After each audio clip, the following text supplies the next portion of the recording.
अब एक बात तो साफ है ना कि अगर मोदी सरकार ने इस्तीफा लिया और ये सारी मांगे जैसा आपने कहा विद इमीडिएट इफेक्ट मान ली हैं, तो सरकार को एक बात तो ये नजर आई कि भाई कहीं ना कहीं एक सेक्शन में यूथ में बहुत नाराजगी है। अब उसका पेपर लीक जो एक मुद्दा बन गया, धर्मेंद्र प्रधान एक प्रतीक बन गया, वो तो एक बात है।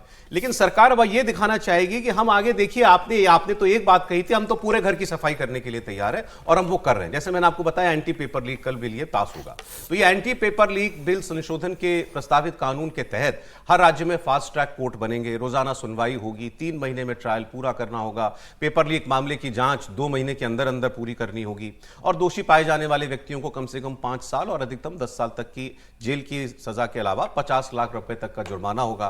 संगठित तरीके से पेपर लीक या परीक्षा में धांधली करने वाले गिरोहों के लिए सजा और भी कड़ी होगी। ऐसे मामलों में कम से कम 7 साल और 10 करोड़ रुपए जुर्माना होगा। तो ये एक पहला स्टेप है जो कल आपको सरकार उठाती हुई दिखाई देगी। तो लेकिन सरकार कितनी दूर तक जाने के लिए तैयार है? सरकार का लेसन, मैं ये कहूं, इस सबक, इस पूरे मुद्दे के बाद वो सरकार ने क्या ड्रॉ किया होगा और क्या करना चाहिए? विजय जी, एक तो जो हुआ अच्छा ही हुआ है, आंदोलन हुआ, बात हो गई धर्मेंद्र प्रधान।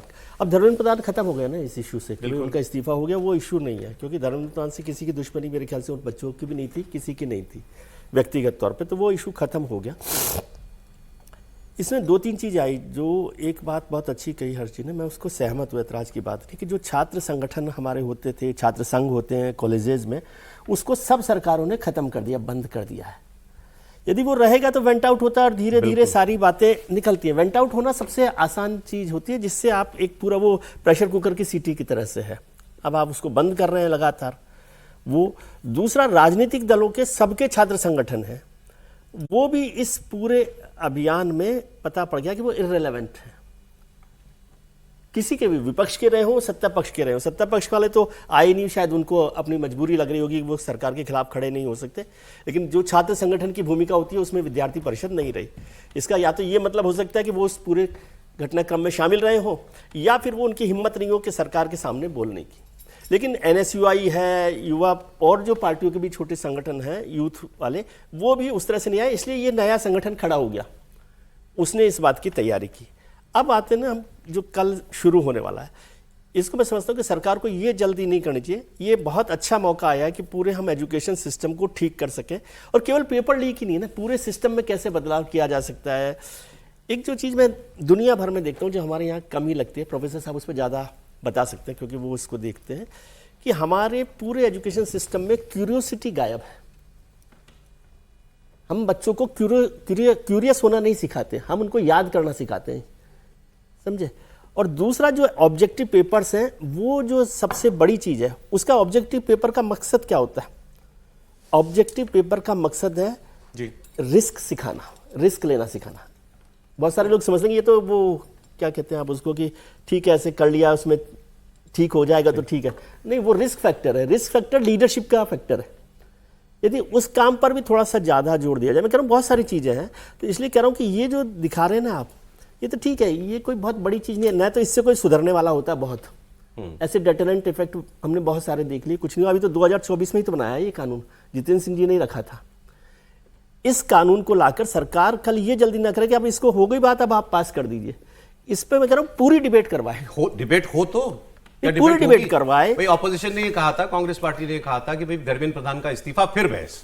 हाँ, तो अब हो गया ना, हो गया। हाँ, तो अब तो बहस हो। होनी चाहिए। और यदि पार्लियामेंट्री स्टैंडिंग कमेटी के पास या सेलेक्ट कमेटी के पास, किसी के पास भी बिल को भेजें, इससे एक ऐसा मौका मिल गया कि ये सबके लिए सबक भी होगा और पूरे देश के लिए काम आ सके। एक बेहतर एजुकेशन सिस्टम के साथ हम लोग आए, उसमें जो और जो लोग हैं, जो विद्वान लोग हैं, प्रोफेसर्स हैं, उन सबको भी शामिल करके कल होना ही चाहिए ना, बहस होनी चाहिए ना इस पे बड़ी बहस होनी चाहिए। इस बिल के एक बहाना कह लीजिए इसको, एक मौका कह लीजिए इसको। जो आप शिक्षा मंत्री के इस्तीफे की बात कर रहे थे, वो तो बात गुजर गई। अब आपको अगर शिक्षा व्यवस्था पर, पेपर लीक पर और स्टूडेंट्स के और बड़े इश्यूज पर बात करनी है तो एक मौका मिल गया है। जरूरी नहीं है कि सिर्फ आप पेपर लीक पर बात कीजिए, आप और भी इश्यूज पूरे एजुकेशन सिस्टम पर बात कीजिए। वो 3 लैंग्वेज वाला मामला भी बात हो जाए, नियमों में ना अटके और विपक्ष को भी अब उस मांग से आगे बढ़ना चाहिए, क्योंकि वो मांग है हमारे यहाँ भी बहुत डिबेटेबल हो रहा है। लेकिन क्या ये होगा?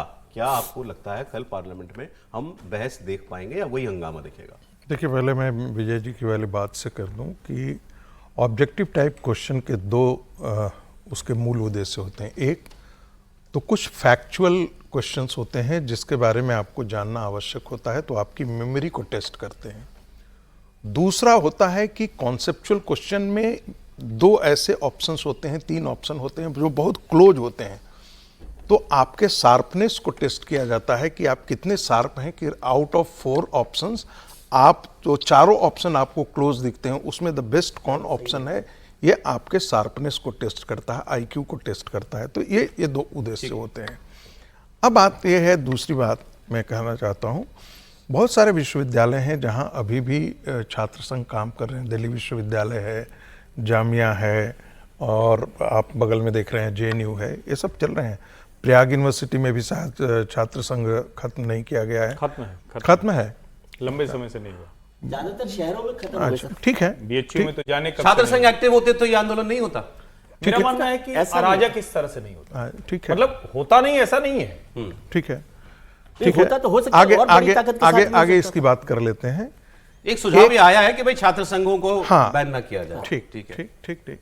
एक व्यक्ति अमेरिका से चल करके आता है यहाँ पे, और वो ऑनलाइन तरीके से एक आंदोलन खड़ा करने की कोशिश करता है जहाँ पर लोग जुड़ते नहीं हैं, और फिर एकाएक बहुत सारा लोग जुड़ जाते हैं।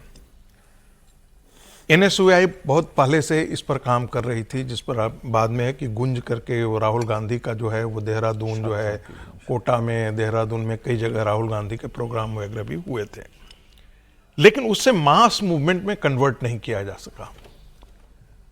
तो क्या ये नीट के कारण ये सब कुछ संभव हो पाया? मेरा मानना ऐसा नहीं है।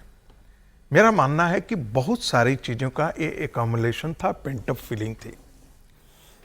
देखिए, इस आंदोलन में आइसा था, SFI था। मैं ये नहीं कह रहा हूं कि वो गलत थे, मैं ये नहीं कह रहा हूं कि वो होने नहीं चाहिए थे या होना उनका गलत था, या, लेकिन बहुत साफ है कि ये आंदोलन एक आइडियोलॉजी विशेष, जो हेट नरेंद्र मोदी, हेट राष्ट्रीय Swayamsevak Sangh, hate right wing ideology का एक आंदोलन था, जिसमें राइट विंग से जुड़े हुए लोगों के भी बच्चे छात्र के नाम पर इमोशनली उसमें जुट गए थे। लेकिन ये मूलतः इसकी लीडरशिप जो थी वो एंटी मोदी पूरा क्लियर है, एक वो क्लियर। अब रही बात इसमें, तो जैसे मैंने कहा कि बंगाल चुनाव के बाद एक डेस्परेट विपक्ष था, एक पराजित विपक्ष था। आपके उसके ममता बनर्जी की पार्टी टूट रही थी, शिवसेना की पार्टी टूट रही थी, आम आदमी पार्टी की टूट रही थी। कई जगह छात्रों में इस प्रकार की जो लेफ्ट विंग के छात्र थे उनमें बेचैनी वगैरह थी।